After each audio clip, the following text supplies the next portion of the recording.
What's up, YouTube, and welcome to my video of games I picked up in the month of June 2019. I can tell you I did quite a bit of travel this month, but not too far away from home. I hit Tulsa, Kansas City, some random places in Illinois and Missouri as well. So I've got a decent amount of stuff this month, and it's a good mix of systems. There's not a whole lot of focus all on one system at all this month, but got some games I've been looking for a while, and a lot of things I just stumbled on and decided to grab while I was at it. So let's go ahead and get this started. I will talk about games for Sony systems first, and I did get a couple games for PS1. I think I've said the last few videos I've really been stalling out on PS1 because I'm getting to about the point where I have just about everything I want for the system with a few rare exceptions.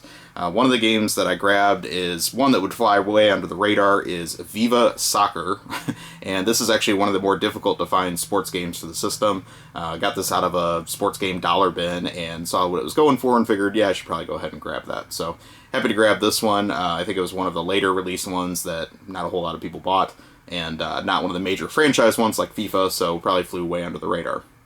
Another PS1 game I got is a variant of a Variance, or actually I guess this is the original version. I have the variant already, and that is for the shooter In the Hunt.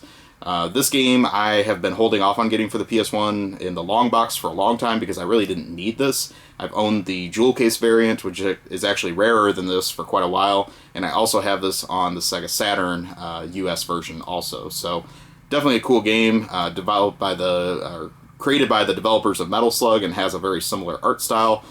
Just somehow saw this in a store and figured, well, I might as well go ahead and get the the other version of it that I didn't own. So nice to have another long box PS1 game in the set, but as I've said before, I'm not going for a full long box set 'cause they just take up too much space, and I'm really just focusing on the ones that I want to play or just at least have some interesting value that maybe they didn't come out in a jewel case version.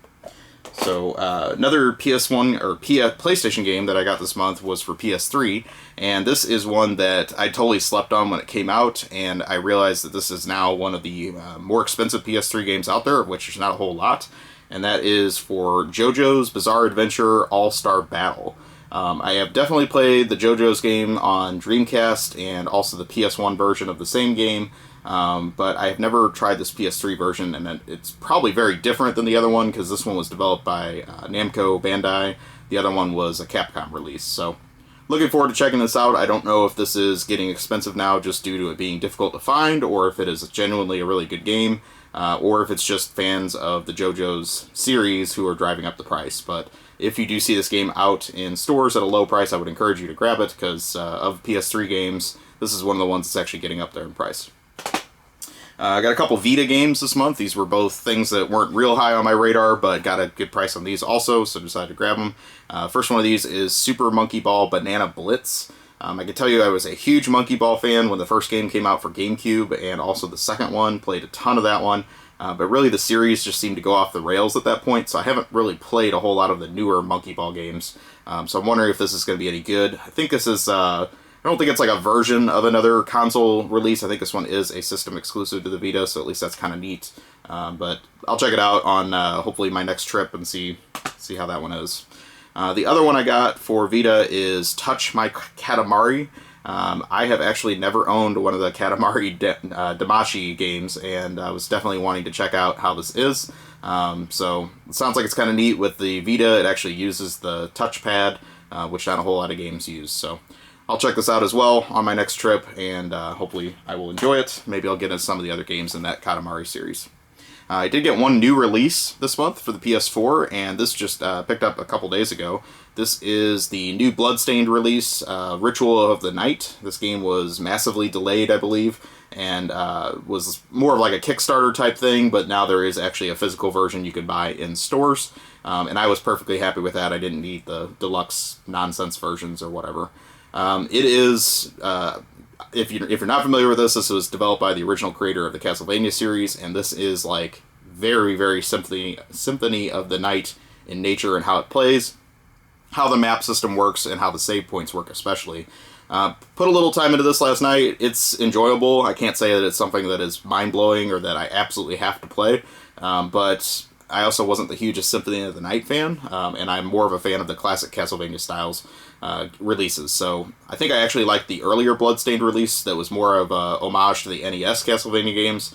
But I'll try this a little bit more and see if I get into it. It doesn't have that same modern retro feel that like the Wonder Boy or Monster Boy game did a few months ago that really got me hooked. So we'll see if I get interested in this, but I know there's a lot of people playing this right now, so we'll see how it goes.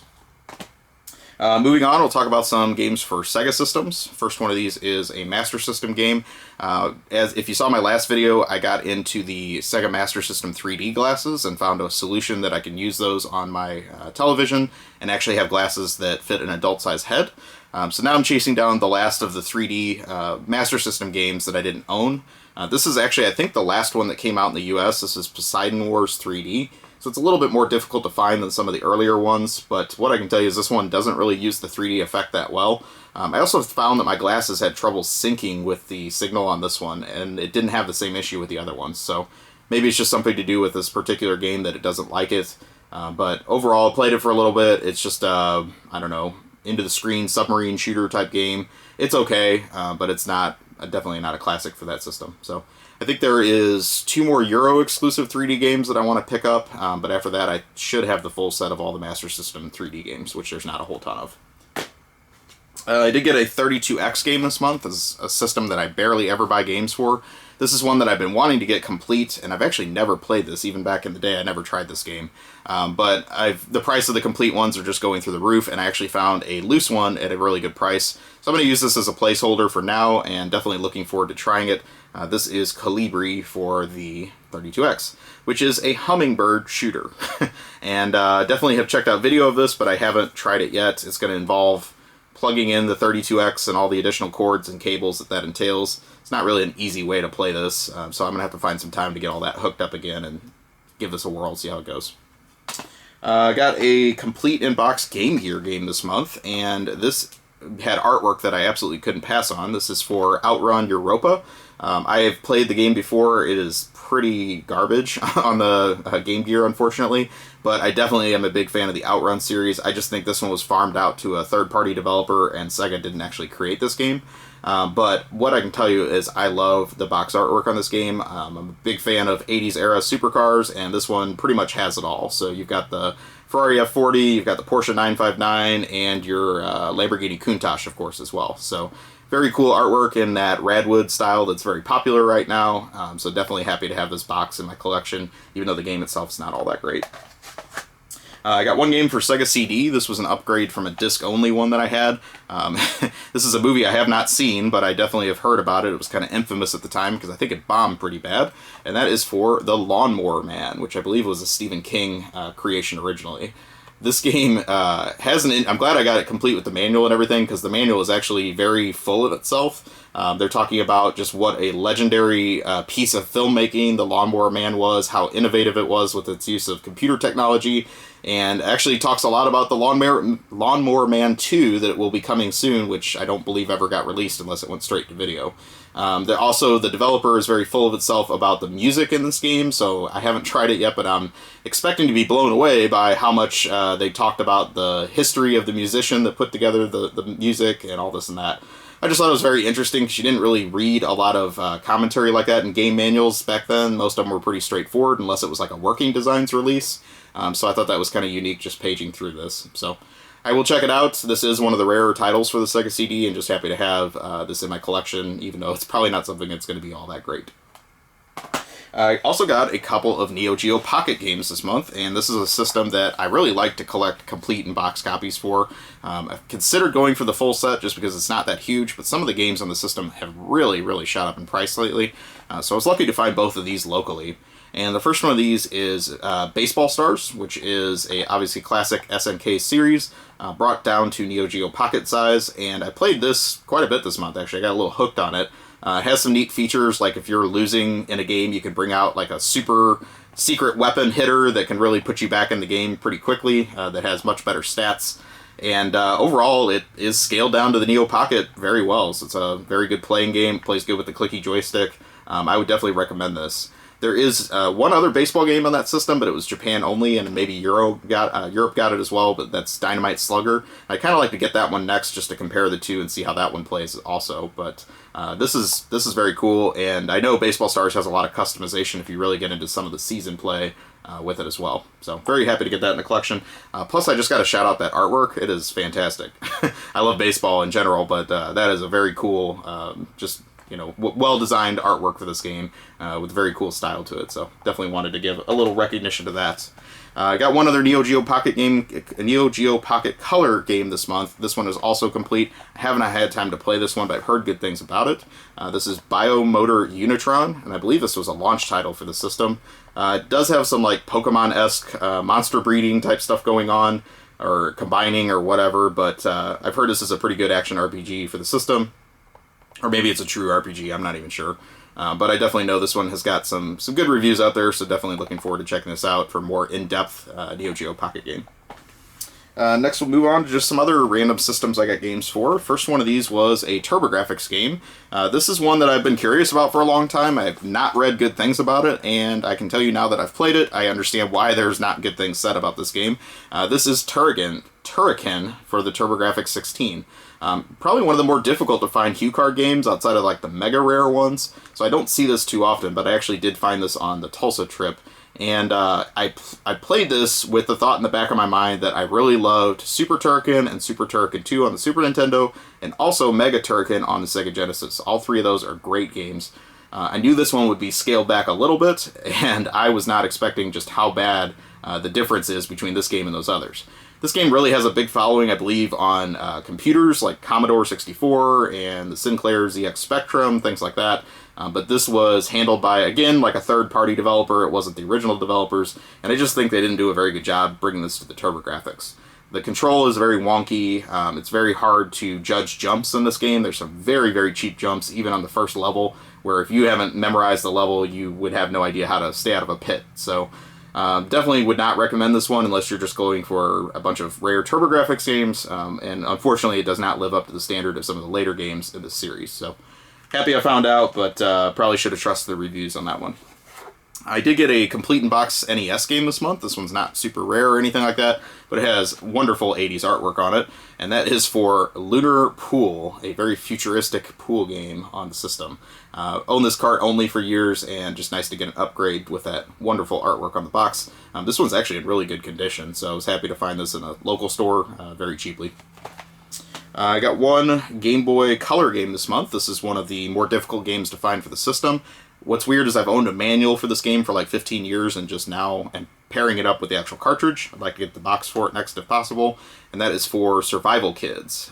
This is a Konami release that got more releases in the series on the DS called Lost in Blue. They rebranded the series. Essentially the same game style of game where you're on an island and you have to forage for food and all that kind of stuff to survive. So definitely looking forward to playing this on the Game Boy Color. I have not played this one. I've played a few of the Lost in Blue games a little bit, so I could kind of know what I'm in for.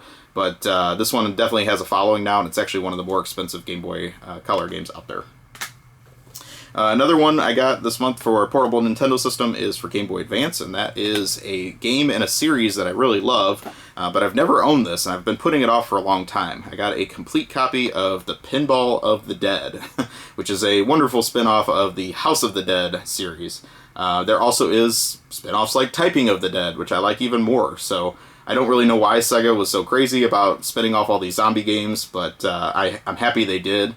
And definitely will be playing this on my next trip as well, because I like consoleized pinball games and also the House of Dead franchise. So really, how can you go wrong with this? Maybe you can, I don't know, but we'll find out. But yeah, definitely a very cool game to have, and I think I'm getting pretty close to having a full set of all the House of the Dead series releases. So I may need to look into that and see where I'm at with that subset. That does it for the games. When we talk about just some other game-related stuff I got this month, I did a video recently about this. This is for my arcade cabinets, my candy Japanese cabinets, and this is the Jama Nation X Spitfire adapter. If you want, you can check out that video. I talk a lot more about what all this does, but it's a great pass-through device that gives you features like rapid fire and fixes some of the issues that some games have with sound that they need an additional connection to make them function correctly. So very happy to get this device. I think it's a really useful tool to use for my arcade cabinets, and probably will be getting this, using this much more frequently in the future. I did get one manual for my collection, so this is for the Game Gear as well. This is for Fatal Fury Special. This is actually one of the more difficult to find Game Gear games, so I figured I might as well grab the manual for it since I already have the cartridge. And very cool SNK art on the cover, so definitely can't fault that also. I'm happy to get this in the collection. I got some magazines, and then that's about it for the month. So if you've watched some of my other videos, I talked quite a bit about Flux Magazine, which was a very short-lived magazine targeted to adolescents in the mid-90s, and these are some of the most 90s topics that you could ever imagine, all combined into one. It was a video game magazine, also combined with music and comic books, all three in one. Only lasted 7 issues, and now I have the complete set. This was the last one that I needed. This one is issue 2, and it has, again, some of the most 90s topics you could possibly imagine, all in one house. You have articles about Beavis and Butthead, the Spawn comic. You've got music reviews with Coolio and The Offspring. There's stuff about Mortal Kombat and the X-Men. Really, I can't imagine a combination of 1994 topics more perfectly put together into one issue. Very interesting, a little bit more mature than like the GamePro type writing style that they used. But honestly, if you want to put Flux into an easy category, I would say it was very much targeted at the Beavis and Butthead style audience in real life. So very happy to have the set of these. I might even do a video of the full run of the Flux magazines if you're interested. You can leave me a comment if that's something you would like to see. And I'd like to talk a little bit more about these because there really is not a whole lot of knowledge about these. I wasn't even aware this magazine existed in its original run. So very happy to have this in the collection. I've also been collecting Game Fan magazines lately, and I picked up a couple more of those. These are from, I think, the last year of the magazine, so like 99 and 2000 era. This one is a Vagrant story cover, and what I can say about these last run issues is they got a little thinner, but they did have some good fixes to them, and that they're a lot easier to read with the graphical style they used, and fonts, and colors. But the other thing that's neat about these late run ones is they definitely expanded the graveyard section where they talked about, at the time, retro games. And these had some good articles on early arcade shooters that I liked reading. So this one is a good issue. And then I also got this one for Oddworld Munch's Odyssey, which is from like about this exact same era. This might be one issue off of the other one. So that about does it for the month. Hopefully you enjoyed this video. Please take a moment, like, comment, subscribe, and let me know what you think. I will talk to you soon. Have a great day or night, wherever you are.